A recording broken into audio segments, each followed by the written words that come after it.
Suara saya tetap lantang ya, tetap terdengar. Nanti kalau sudah ini baru hilang. Ya, Bapak Ibu yang terkasih dalam Tuhan, beberapa minggu kemarin kita sudah belajar firman Tuhan, bagaimana kita harus hidup sebagai manusia-manusia roh.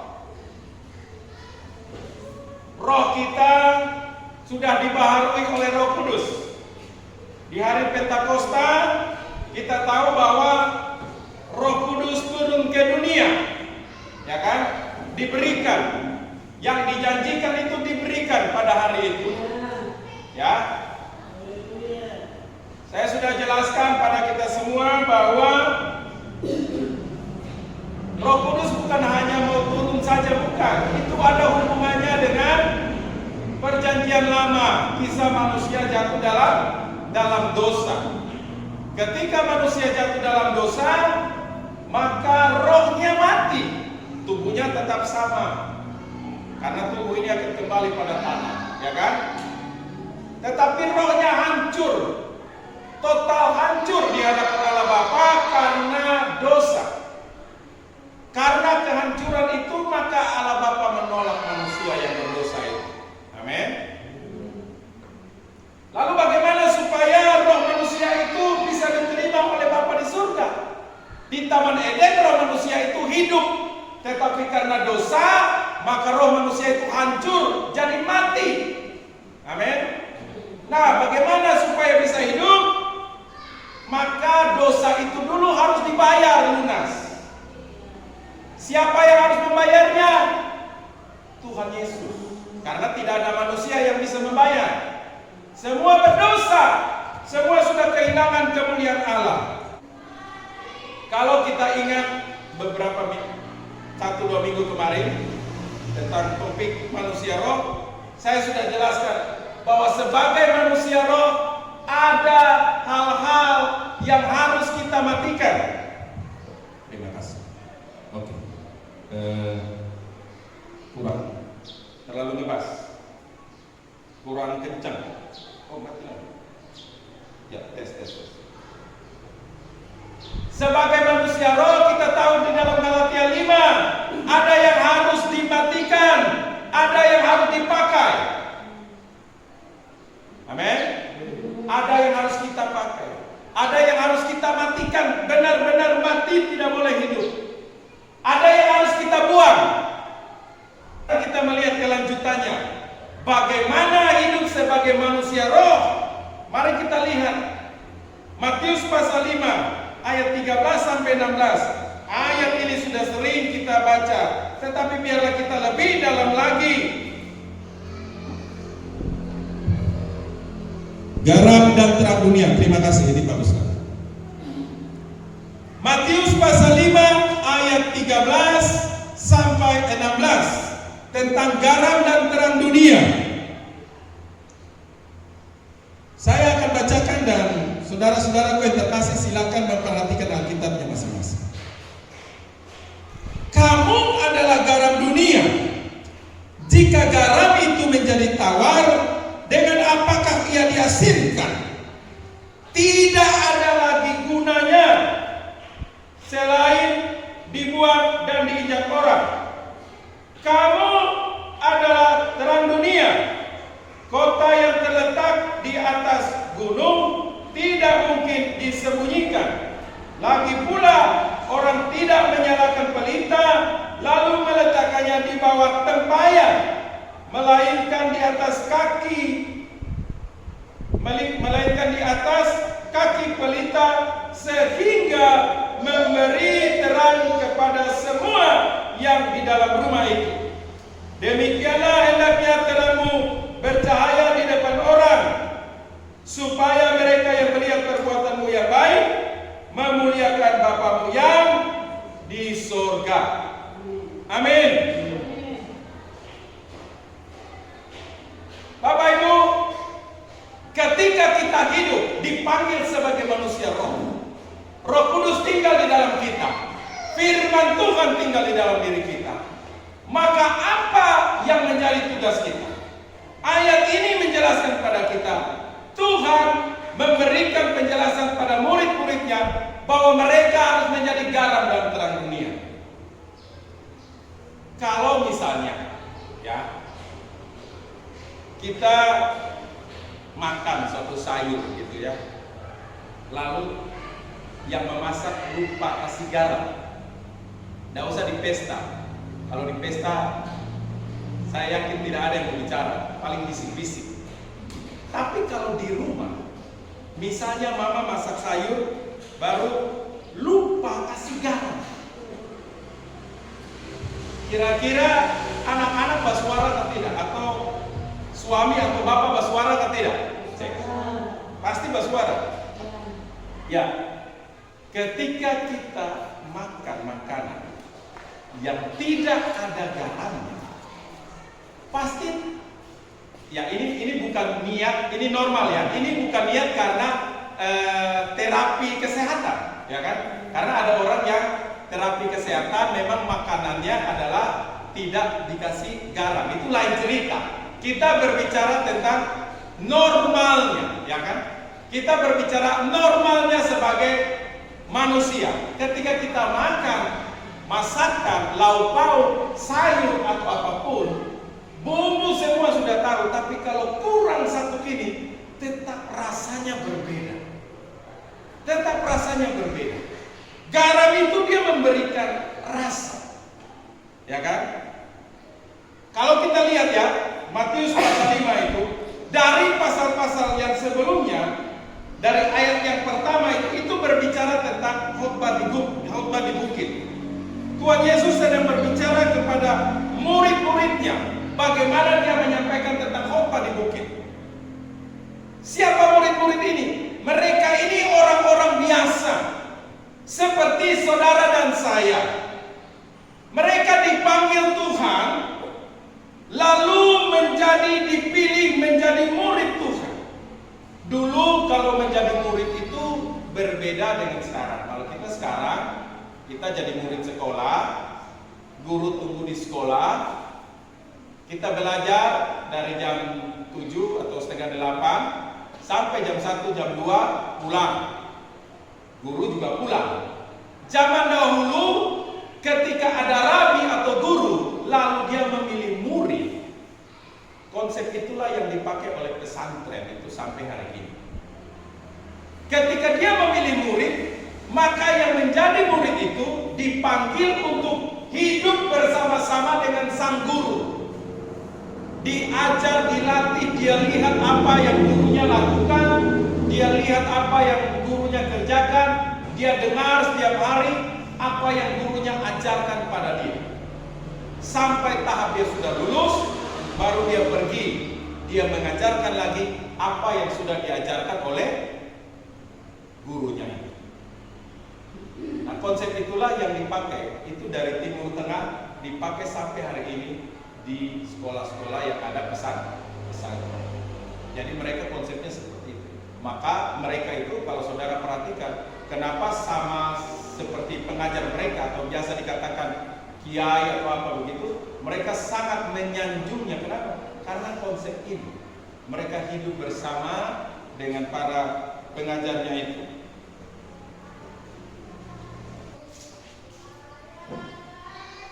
Murid-murid ini dipanggil oleh Yesus untuk menjadi murid. Mereka orang biasa.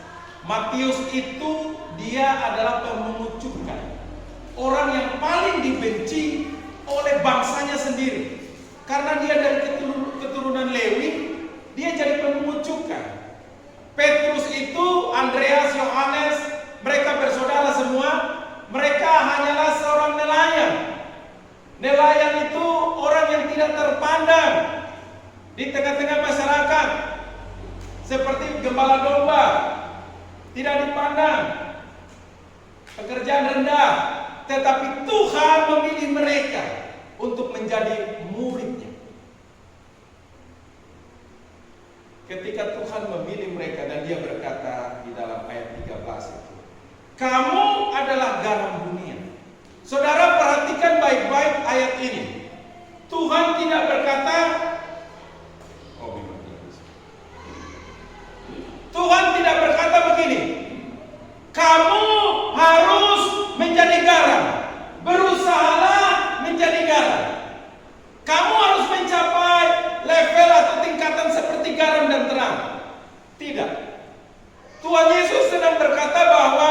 Kamu adalah garam. Kamu adalah terang. Ketika saya berbicara, Yopi atau misalnya, kamu adalah Yopi Gimara, kan? Kamu adalah penguasa di Ransiki ini, misalnya karena saya lebih tinggi. Saya sedang menetapkan suatu identitas kepada Yopi. Kamu adalah garam. Pada waktu Tuhan Yesus berbicara kepada murid-muridnya, kamu adalah garam dunia, Dia sedang berbicara identitas yang baru kepada murid-muridnya. Mereka bukan lagi sama seperti yang sebelumnya. Identitas yang lama yang mereka punya. Hari itu mereka baru di hadapan Tuhan. Sebagai pengikut Yesus, sebagai murid Yesus, Yesus berkata pada mereka, kamu adalah garam dunia. Identitas baru mereka diberikan oleh Tuhan Yesus pada mereka.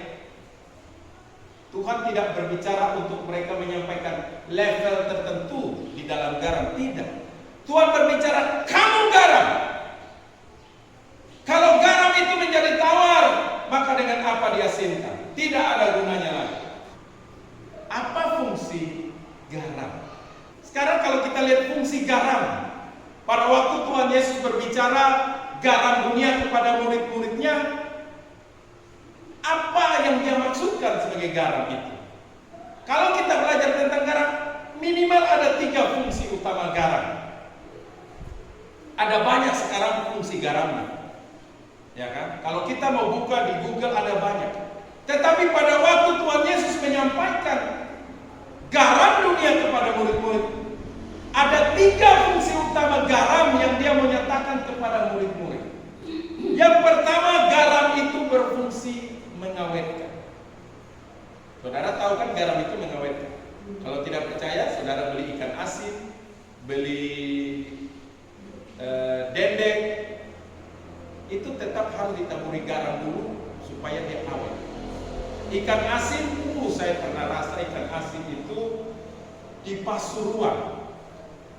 Sepanjang saya makan ikan asin, ini ikan asin asin lagi saya bilang, benar-benar asin. Biasanya ikan asin saya hanya secuil, saya bisa rasa masih bisa.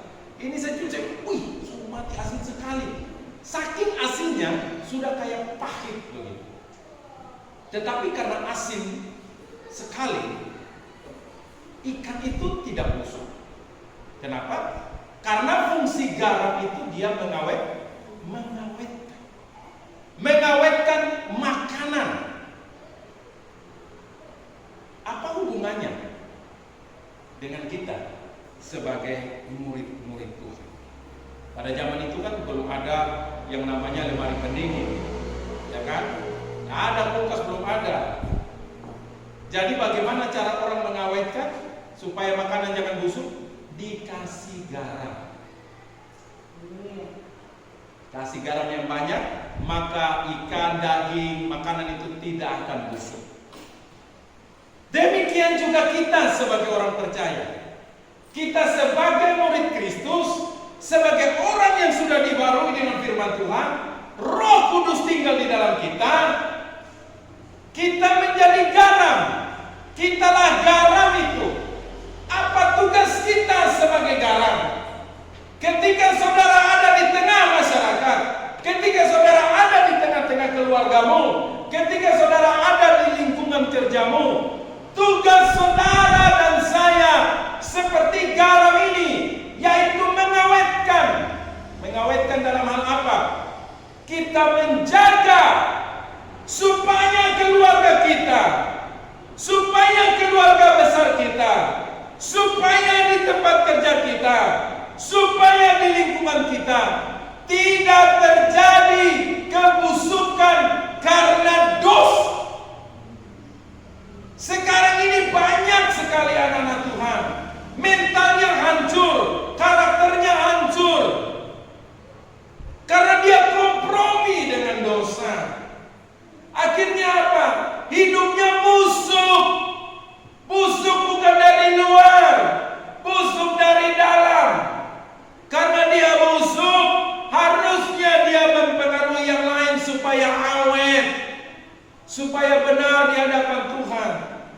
Tetapi karena dia juga busuk, maka bakteri yang busuk itu akan merusak yang lain. Tugas saudara dan saya di tengah masyarakat, keluarga sekitar kita, saudara harus berfungsi sebagai pengawet supaya tidak terjadi kebusukan moral di tengah-tengah keluarga kita. Jaga anak-anak kita.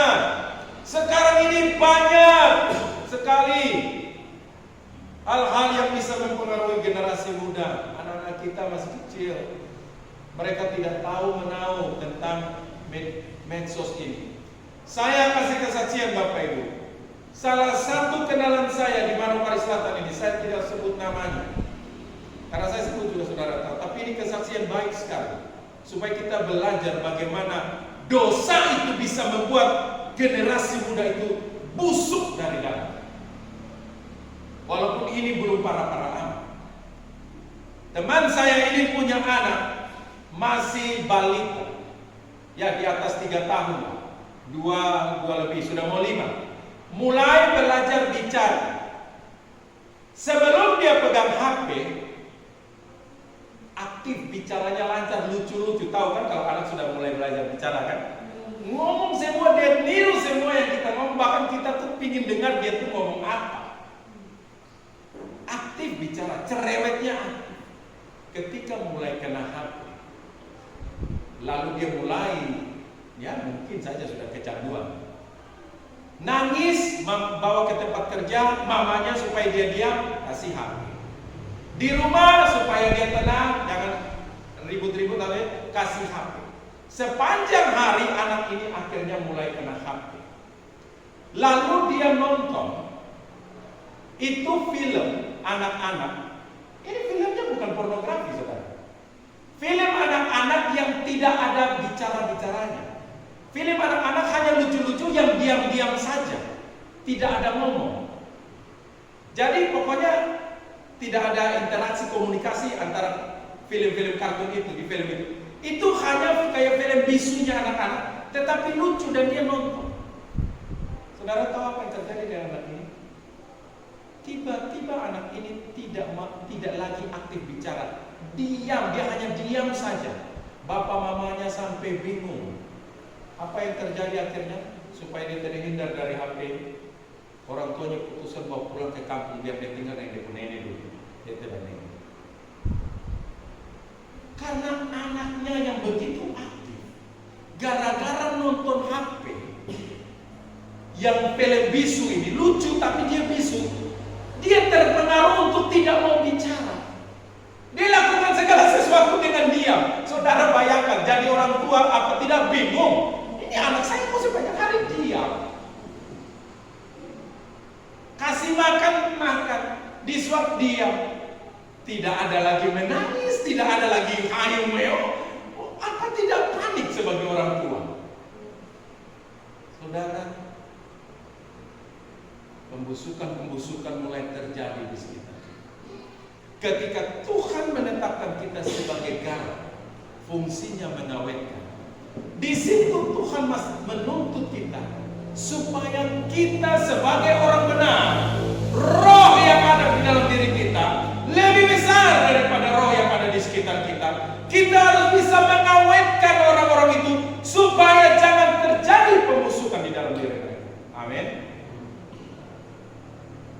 Yang kedua, fungsi garam, dia memberikan rasa, ya kan?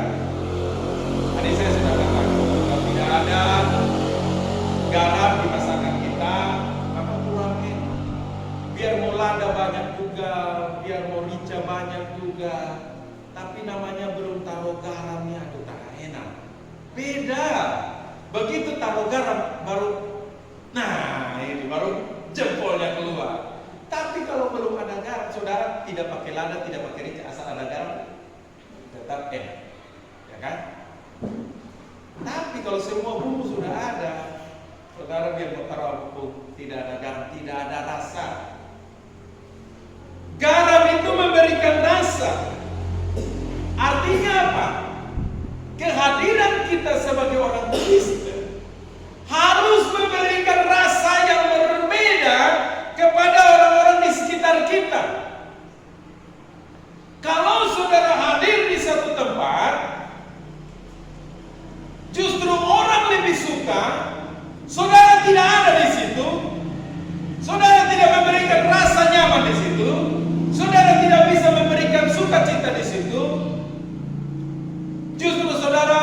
kehadiran saudara orang lebih berpikir lebih baik dia tidak ada saya di sini. Maka kita harus berpikir lagi kembali, koreksi diri kita. Sudahkah saya menjadi garam yang memberikan rasa pada lingkungan saya, pada kantor saya, pada keluarga saya, pada teman-teman dekat saya? Sudahkah saya memberikan rasa yang berbeda? Karena ada keluarga, mungkin dia lagi putus asa, dia lagi hilang sukacita, dia lagi hilang damai sejahtera. Tetapi ketika dia bertemu dengan saudara, sukacitanya bangkit.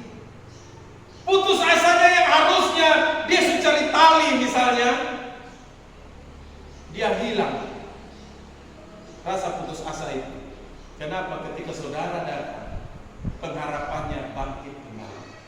Ketika ngobrol dengan saudara, sekalipun itu via telepon, tetapi saudara bisa memberikan pengharapan itu bagi dia kembali.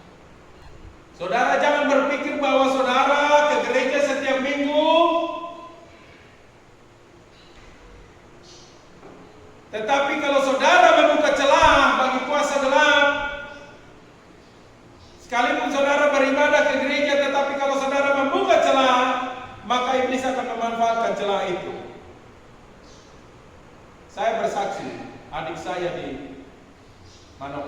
di Jakarta, perempuan yang paling bungsu. Ada 2 adik saya perempuan di Jakarta.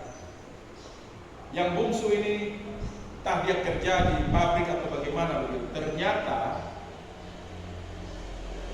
di pabriknya itu pemilik pabrik mungkin melakukan pesugihan. Kalau orang Indonesia Timur ini kalau bilang pesugihan kurang paham. Kalau orang Jawa yang pernah tinggal di Jawa, kalau bicara pesugihan dia sudah tahu.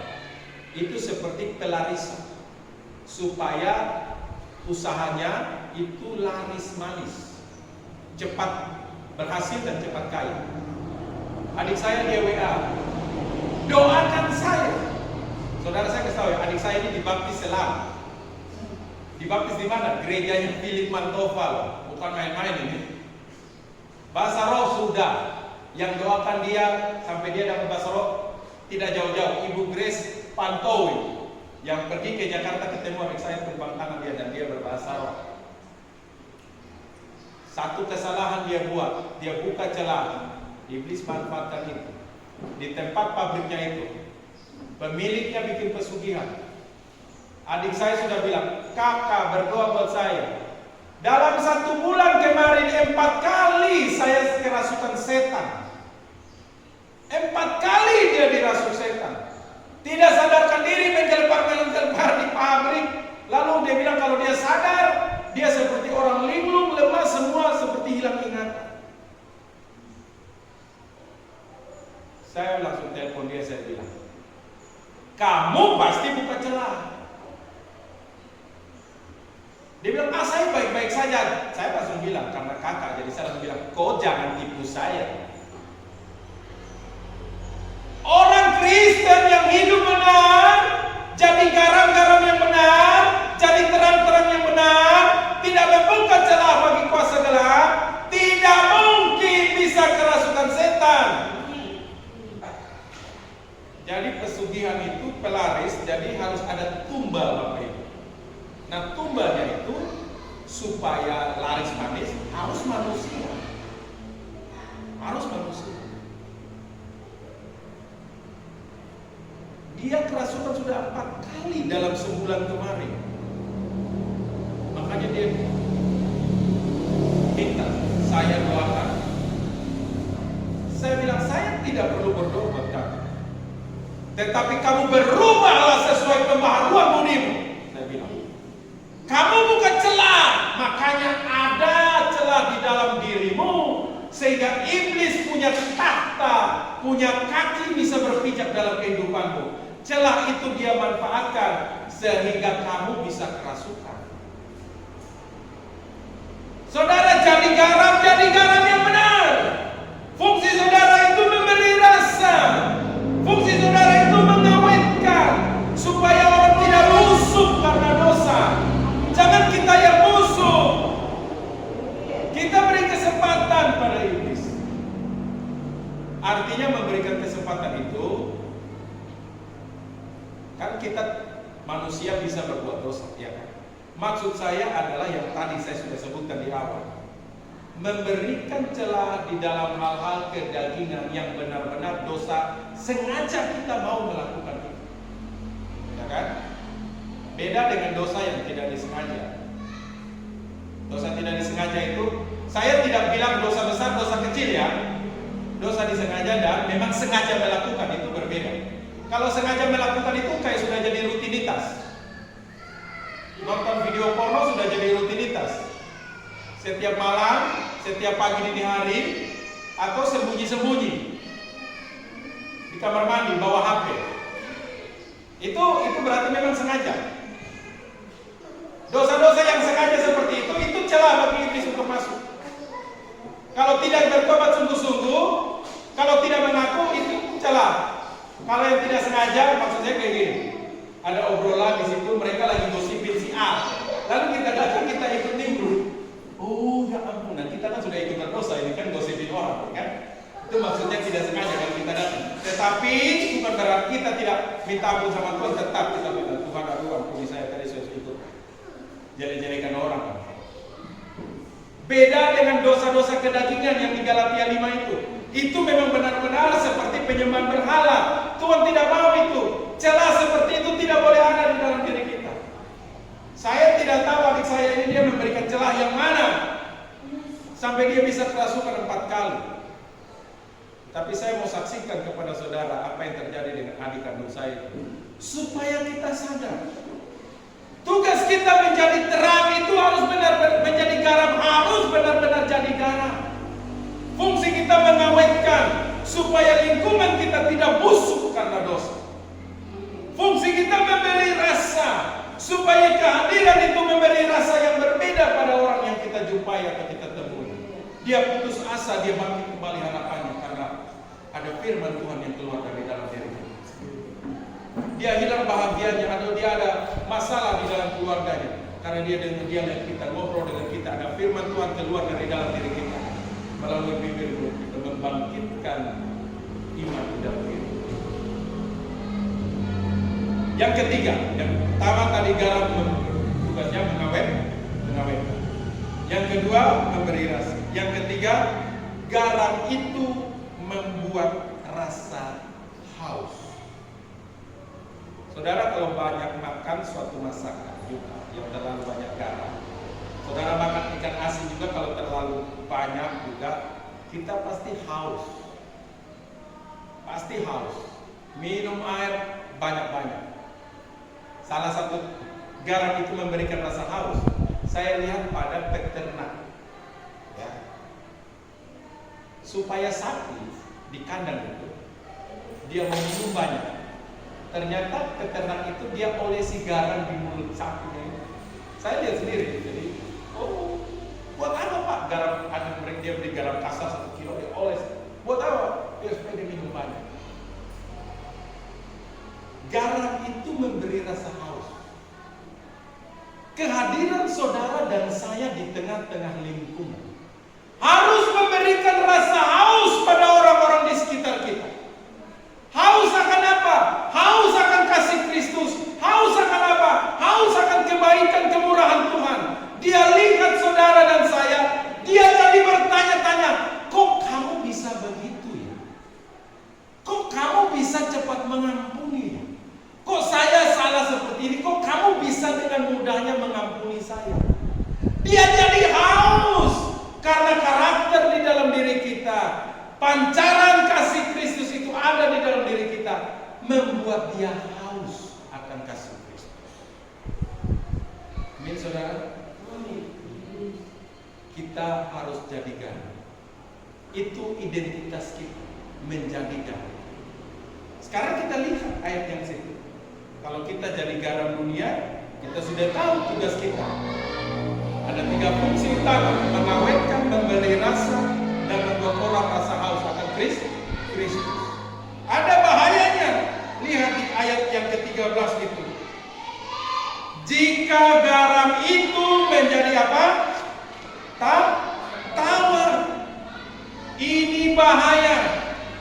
Orang Kristen yang jadi garam, dia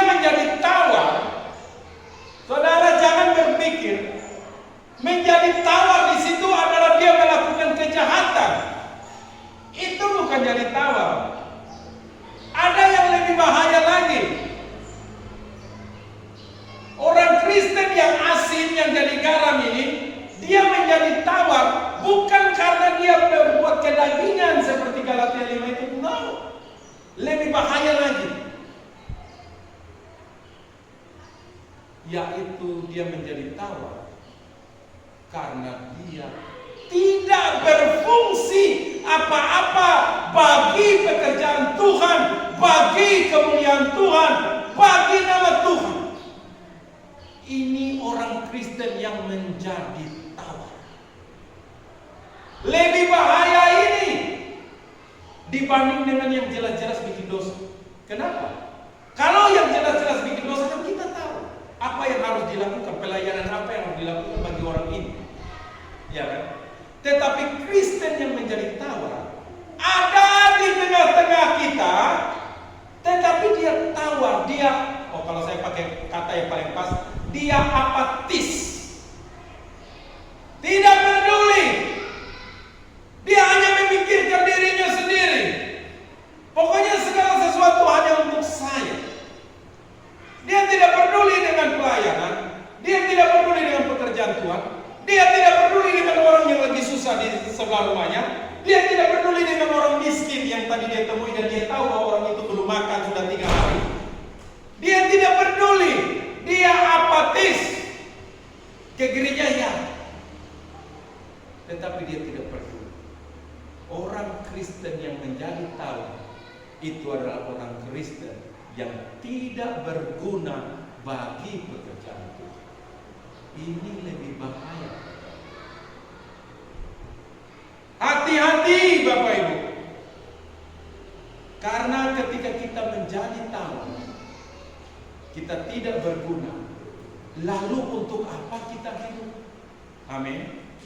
Lalu untuk apa Yesus mati di kayu salib? Lalu untuk apa Roh Kudus menghidupkan kembali roh kita ini? Kalau bukan untuk menjadi garam yang mengasinkan sehingga berguna dan bermanfaat. Kalau sudah menjadi tawar lalu buat apa? Yang menjadi pertanyaan adalah kenapa orang Kristen menjadi tawar? Ternyata jawabannya cuma satu. Karena kompromi dengan dosa. Memberikan kesempatan kepada dirinya untuk kompromi dengan dosa. Saudara, saya puji Tuhan, saya pernah terlibat dengan pesta demokrasi yang paling besar di Indonesia, pemilu, pernah terlibat di sini. Saudara, iman saya kalau tidak kuat, saya pun bisa kompromi dengan dosa. 4 kali saya menjadi ketua PPD atau PPK, kalau menjawab yang PPK, panitia pemilihan kecamatan, tingkat kecamatan. Saya ketuanya 4 kali. Kalau saya tidak berdiri teguh dengan iman saya, secara dunia 4 kali saudara, saya mungkin mobil itu saya punya apa? Karena uang yang orang bawa ini bukan sedikit Bapak Ibu. Hanya untuk suaranya supaya bisa datang. Bahkan ada yang kasih tahu saya, Bapak, orang itu sudah tunggu di luar, di dalam reputasi uang saya memutuskan saya tidak mau temui orang itu. Karena bahaya. Kalau saya temui jangan sampai nanti saya dikompromi lagi dengan dia. Di dalam segala keadaan, kompromi itu bisa menemui kita. Amin. Di dalam segala situasi, kompromi itu bisa menemui kita. Makanya ketika saya waktu terakhir saya di demo, saudara, saya di demo untuk supaya mundur. Saya bilang ya ini cara Tuhan mungkin supaya saya tidak lagi terlibat. Kenapa di demo? Ya itulah. Karena mungkin analisa saya. Mungkin karena mereka tidak bisa ajak kompromi saya, jadi akhirnya orang ini kasih singkirkan saja lebih baik. Saya di demo saudara, di Palang itu jalan di depan kantor distrik itu tidak ada kendaraan bisa lewat, hanya untuk supaya saya mundur. Saya bilang diskusi dengan istri saya, mungkin cara Tuhan, tidak apa-apa sudah saya mundur. Saya tanda tangan surat pernyataan dan saya lepas.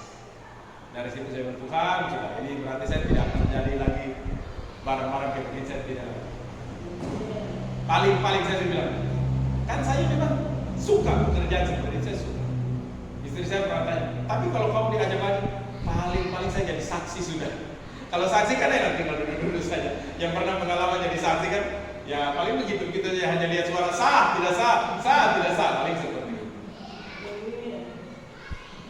Bahaya dosa kompromi itu. Jangan merasa diri kuat, jangan merasa diri hebat. Hati-hati dengan kompromi. Kita sudah belajar tentang garam. Sekarang kita belajar tentang terang. Kalau garam itu identitas kita, saya adalah garam. Saya harus menjadi pengawet di tengah lingkungan kita, supaya apa? Mereka tidak busuk karena dosa. Saya harus memberikan rasa, supaya ada yang baru ketika kehadiran saya. Mereka bisa merasakan kasih Tuhan, anugerah Tuhan melalui hidup saya. Saya harus memberikan rasa haus akan kasih Tuhan. Itu identitas kita. Saudara dan saya adalah garam. Yang berikutnya adalah terang.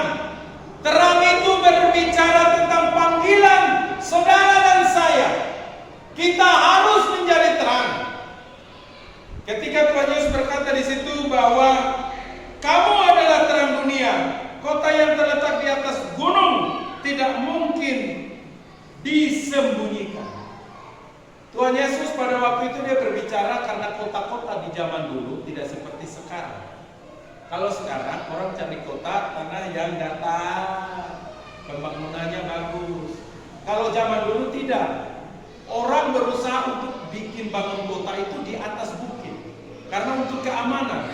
Supaya kalau musuh mau serang, dia masih di bawah kaki gunung, dari atas sudah dipilih batu, sudah panah, sudah lempar tombak, mati sudah di bawah sebelum dia naik. Maka Bapak Ibu kalau perhatikan, buka saja di Google, ada itu suku Aztec yang di Meksiko sana, ditemukan kotanya mereka itu di atas gunung yang tinggi, peradabannya ada di atas itu. Kenapa? Yaitu karena sistem keamanannya. Pada waktu Tuhan Yesus menyatakan itu, kota-kota di sekitar Tuhan Yesus kebanyakan zaman murid-murid itu di atas bukit. Pada waktu malam, semua menyalakan pelita, maka di atas bukit itu kelihatan terang.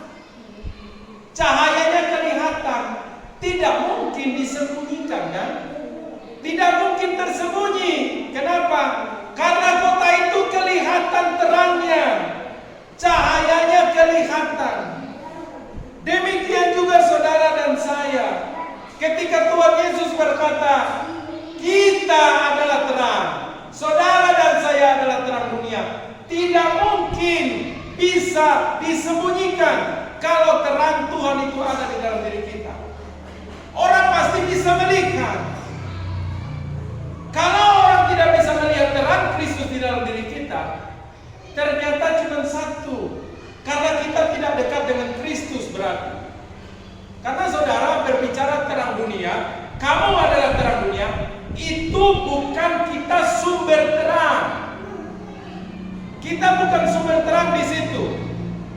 Yesus berkata di dalam Yohanes pasal 9, akulah terang dunia. Sumber terang kita adalah Yesus. Kita itu berfungsi seperti bulan. Saudara belajar tentang bulan ya. Bulan itu tidak punya cahaya sendiri. Dia hanya memantulkan cahaya dari matahari.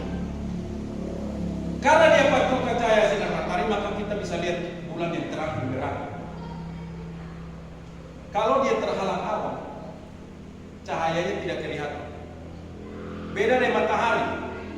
Saudara lihat dia siang-siang, mau awan mau tebal bagaimanapun tetap kita terang, ya kan?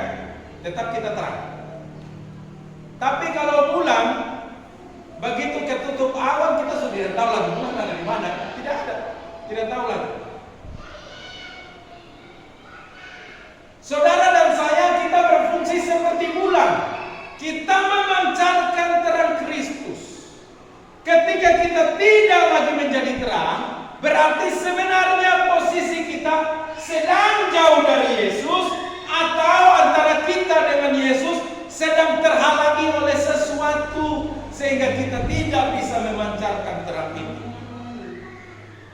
Jadi saudara, kamu adalah terang dunia, kota yang terletak di atas bukit atau gunung tidak mungkin tersembunyi.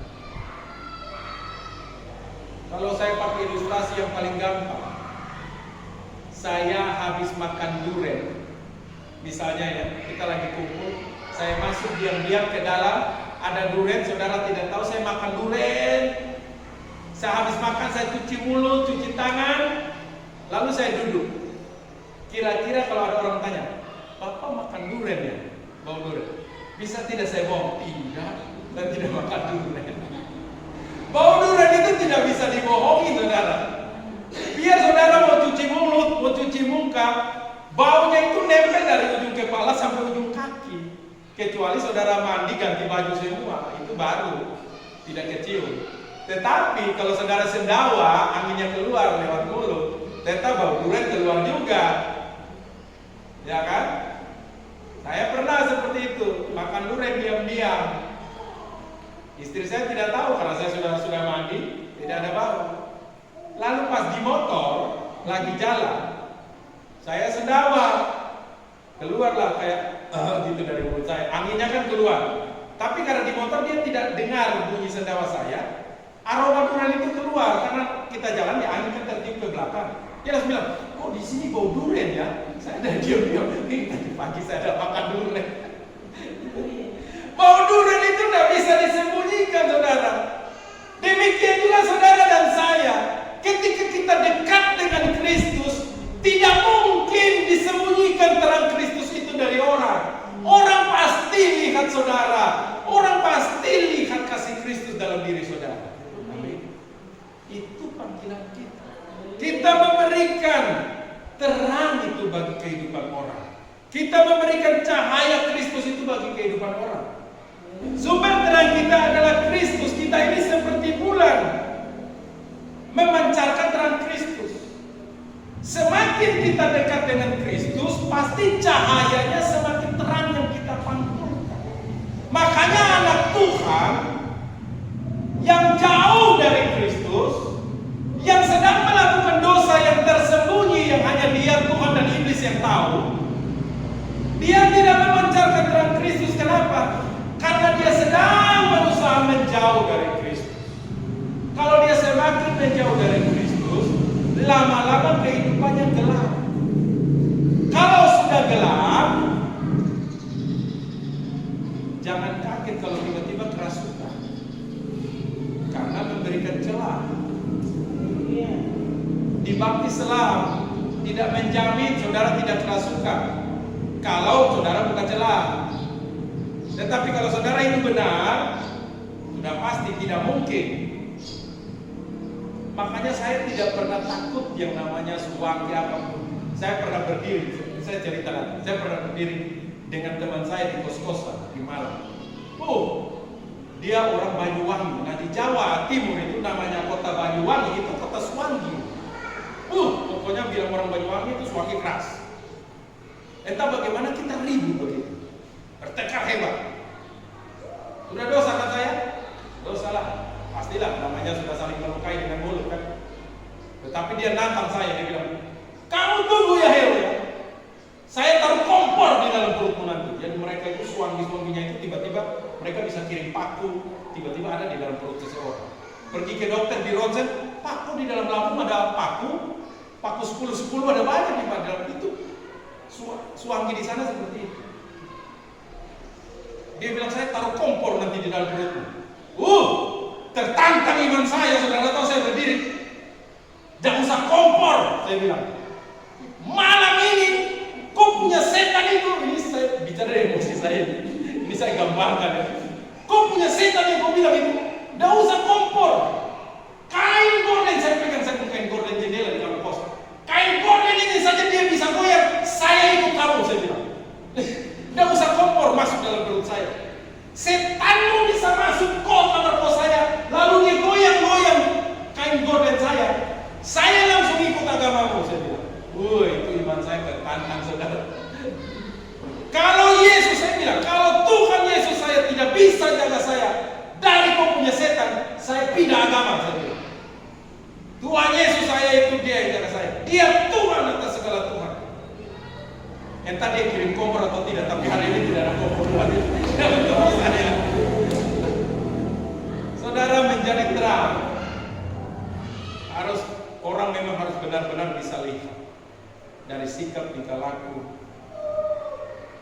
dari perkataan kita, dan dari ayat yang terakhir, ayat 16. Inilah tujuan dari garam dan terang bumi. Ayat 16. Demikianlah hendaknya terangmu bercahaya di depan orang, supaya mereka melihat perbuatanmu yang baik dan memuliakan Bapamu yang di surga. Saudara, perbuatan yang baik yang ada di dalam ayat itu bukan perbuatan baik dalam hal etis. Bukan. Saudara, perbuatan baik di situ itu lebih kepada berbicara tentang karakter saudara sebagai manusia roh. Karakter saudara sebagai murid Kristus. Kasih 9 buah roh itu. Itu perbuatan baik. Paulus berkata kalau 9 itu ada di dalam diri kita, hukum mana yang menentang? Betul kan? Galatia 5 kan bilang begitu. Tidak ada hukum yang menentang semuanya itu. Jadi maksud Tuhan, ketika karakter kita dibaharui di dalam Tuhan, perbuatan baik kita itu nyata karena benar-benar karena kasih Kristus yang keluar dari dalam diri kita. Bukan karena moral atau sosial. Kita kita memberi karena sosial. Saudara nanti lihat Natal, perhatikan Facebook, Instagram baik-baik. Saudara akan temukan orang-orang di waktu Natal mengunjungi orang miskin, orang susah, postingannya hebat. Datang kasih bingkisan Natal, foto dulu kan. Satu orang ini fotonya bisa muncul di berbagai medsos.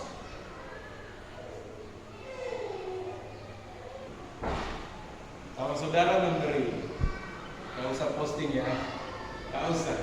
Tapi kalau itu untuk kesaksian, saudara harus tambahkan di situ kesaksiannya apa di situ. Harus nama Tuhan dimuliakan. Karena saudara kalau hanya posting memberi di hari Natal kepada orang yang tidak, yang dimuliakan itu sebenarnya siapa sih? Orang lebih banyak lihat, wih jempolnya sebenarnya buat siapa? Bapak mantap, ibu mantap sekali. Yang dapat kemuliaan siapa?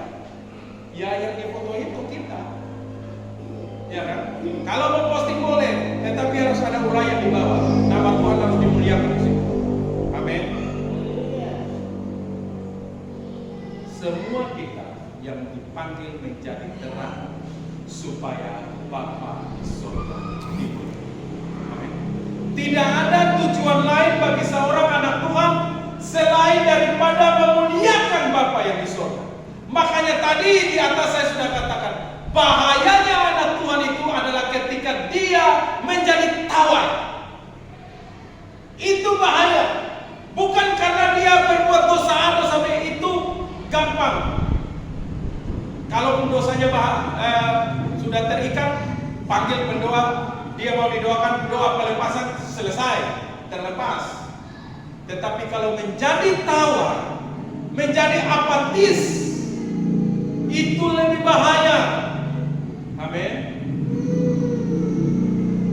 Jadi Bapak Ibu saudara-saudara yang terkasih di dalam Tuhan, hari ini kita belajar untuk menjadi garam dan terang. Tujuan kita hidup cuma satu, supaya Bapa dimuliakan. Melalui apa? Melalui panggilan kita sebagai terang dunia, melalui identitas baru kita sebagai garam. Ingatlah dimanapun saudara berada hari ini, saudara itu garam. Harus mengawetkan lingkungan itu supaya terhindar dari pembusukan oleh dosa. Saudara harus memberikan rasa supaya orang di situ dengan kehadiran saudara, mereka bisa merasakan kasih Kristus di dalam situ. Saudara harus memberikan rasa haus supaya orang menjadi haus akan kasih Kristus. Dia melihat saudara, dia haus. Kok bisa ya orang ini mengampuni dengan mudahnya kepada saya? Kok bisa ya kamu setiap hari datang ke kantor dengan penuh sukacita seperti itu? Padahal kemarin kamu kayaknya ada masalah berat di kantor. Kok hari ini kamu tetap tiap kali masuk kantor sukacita selalu? Mau pulang kantor ada masalah, tapi kamu balik selalu dengan sukacita. Ada apa di dalam dirimu? Itu memberikan rasa haus. Dan yang paling terakhir, wariskan itu pada anak-anak kita. Wariskan pada anak-anak kita. Ajarkan mereka mulai dari kecil fungsi mereka sebagai garam dan terang. Pertanyaannya adalah, sudahkah saudara dan saya berfungsi seperti garam dan terang yang Tuhan Yesus mau? Sudahkah saya berfungsi menjadi garam dan terang seperti yang Tuhan Yesus mau? Ataukah saya sudah mulai tawar hati? Mari kita. Bapa di surga, kami mengucap syukur atas firman-Mu. Terima kasih Tuhan buat firman-Mu. Hari ini kami dengarkan firman-Mu bahwa kami adalah garam dan terang dunia. Ketika Roh Kudus ada di dalam diri kami, terang itu ada, garam itu ada dalam diri kami. Tuhan, hari ini kami bertanya pada diri kami masing-masing, sudahkah kami berfungsi seperti garam dan terang itu yang Tuhan kehendaki? Kalau Engkau mendapati kami masih belum berfungsi dengan baik, Roh Kudus tolong kami, baharui kami, bangkitkan kami, supaya kami berfungsi dengan baik. Terima kasih Tuhan buat firman-Mu. Biarlah mulai hari ini kami mau menyatakan padamu ya Tuhan, kami mau berfungsi dengan baik sesuai dengan kehendak Tuhan sebagai garam dan terang. Terima kasih buat firman-Mu. Meteraikan firman ini ya Roh Kudus di dalam kehidupan kami. Di dalam nama Tuhan Yesus kami berdoa. Amin.